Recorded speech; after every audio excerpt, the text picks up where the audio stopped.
Imagine that you just received an offer. You're pumped, you're thrilled, you're excited to get into the closing process, and you're thinking to yourself, you know what, it's easy breezy from here on out. Well, unless you had a home pre-listing inspection to know what was about to happen at the home inspection, you could be taking a step back if we're not careful. So let's take a closer look at some of the things that you want to get fixed before listing.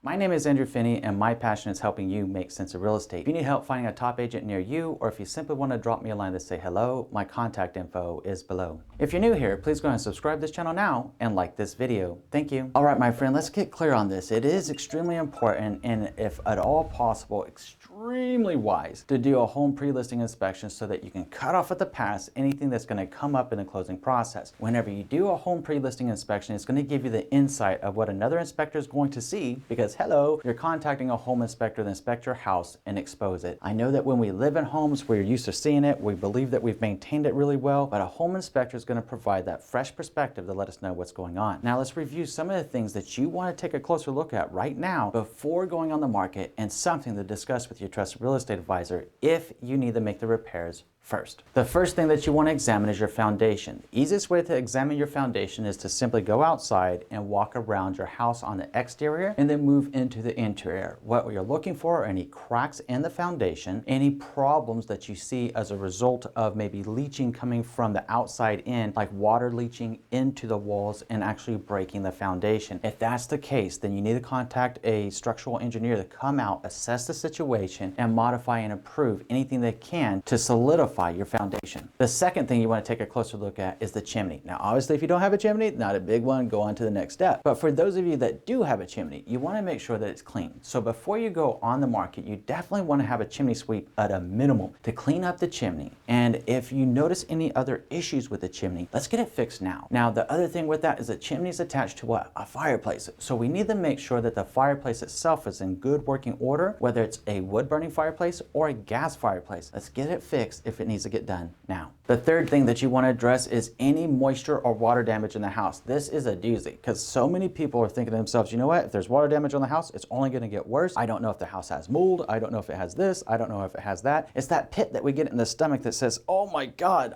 this doesn't feel right anymore. And they back out because they saw some water damage either on the ceiling, they saw it on the foundation, they saw it on a baseboard. If you know your house has some water damage, let's get it fixed now. Let's keep those repair receipts and disclose to the buyer what the damage was, how it was fixed, and provide them with the receipt so they know it was done legit. The fourth thing to address is any moisture or mold issues. Where there's water damage, generally you're going to have some more moisture, you could have some more mold. I have literally been on site with a home inspector and my clients looking at a home, and the house itself is just amazing. But because there was some moisture coming in off of the foundation, you could actually stick your finger through the frame on the French door because it had seeped into the door over a period of time. The sellers didn't even know it was like that. It's that kind of stuff that we don't see all the time because we live in the property. It's not the seller's fault because they didn't know. But now that they do know, now they're going to be able to get it fixed. And now that the buyers know, they know how to address it moving forward and what remedies they should take to ensure that it doesn't happen again. But if you have moisture issues,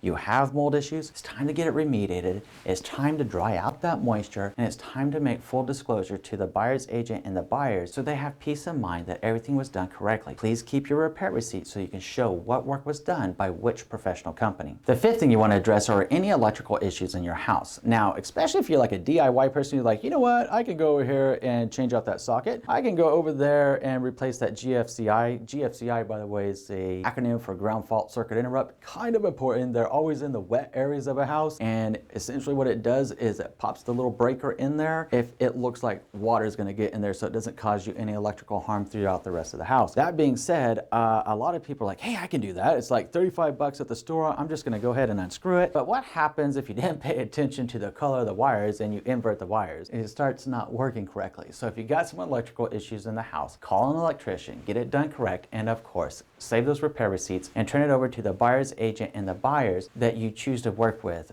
through the closing process. The seventh thing is to evaluate your HVAC system. HVAC is an acronym for heating, ventilation, and air conditioning system. What we like to do before we go on the market is simply have an HVAC technician come out, service your furnace, service your air conditioner, and make sure that everything is on the up and up as we move forward to going on the market and throughout the closing process. Best practice here is to simply have a service arrangement with one of the HVAC companies near you to come out twice a year, every year. It extends the life of your unit, and it's also going to ensure that you have no issues with the furnace going into the winter and no issues with the AC going into the summer. The eighth thing that comes up a lot are plumbing problems. When we're talking about plumbing problems, they could be very, very minor, such as, that little leak off your sink. Go ahead and fix it. That little leak that sometimes drips underneath the pipe? Well, you probably want to go ahead and fix that too. If you need to call in a plumber to get that done, please do. And please don't DIY yourself out of the sale of your home because you thought you could spray some Flex Seal or something on there, and while it might hold up in the short term, it could break down in the closing process, come back to bite you. Much better just to say, you know what, let me get this done legit, let me do this correct, let me hire a plumber to come out here and fix this stuff so that everything works out extremely well through the closing process. The sixth thing that you want to take a closer look at is looking up at your roof and examining any issues. Now, with the use of aerial drones, it's pretty easy to just do a drone flight over it, or perhaps you prefer just to get old school and actually go up and take a look at it. Let's examine your roof from the inside of the attic, if at all possible, and from the top, and make sure that we fix any broken tiles if you have a tile roof, or any of the shingles, or anything else depending on the roof type that you have that needs to be addressed. Let's go ahead and get it fixed now, and it'll save you drama down the line.